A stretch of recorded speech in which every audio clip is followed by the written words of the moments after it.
लखीमपुर खीरी पहुंचे मुख्यमंत्री योगी आदित्यनाथ ने आज गोला गोकर्णनाथ के राजेंद्र गिरी स्मारक स्टेडियम में बीजेपी प्रत्याशी अजय मिश्र टेनी और मोहम्मदी के रामलीला मैदान में धौरहरा से बीजेपी प्रत्याशी रेखा वर्मा के समर्थन में जनसभाओं को संबोधित किया। इस दौरान मुख्यमंत्री ने समाजवादी पार्टी और कांग्रेस पर जमकर हमला बोला।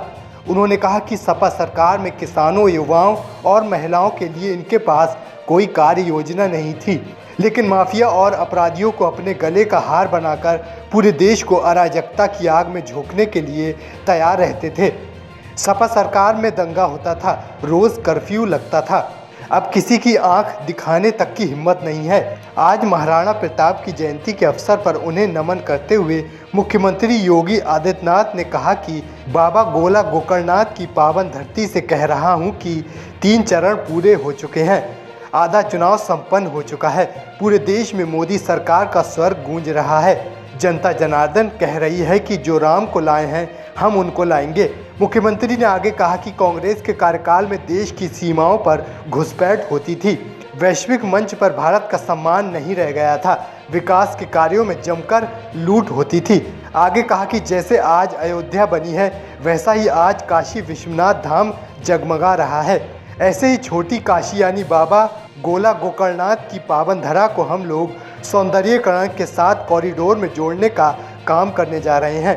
आगे कहा कि यह केवल राम भक्त ही कर पाएंगे, राम द्रोही नहीं। ये नया भारत है, ये नया भारत आतंकवाद को पनपने भी नहीं देगा और सीमा की सुरक्षा के साथ किसी को खिलवाड़ भी नहीं करने देगा। ये नया भारत कहता है हम छेड़ेंगे नहीं, लेकिन कोई छेड़ेगा तो छोड़ेंगे भी नहीं।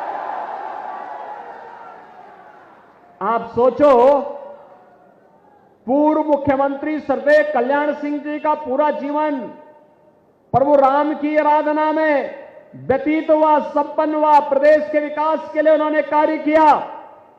लेकिन आज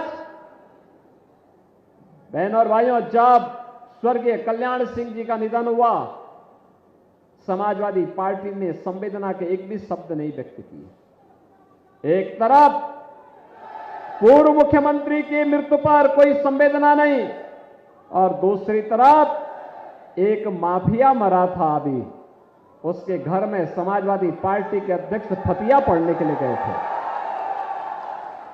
देखो ना, गरीबों के लिए,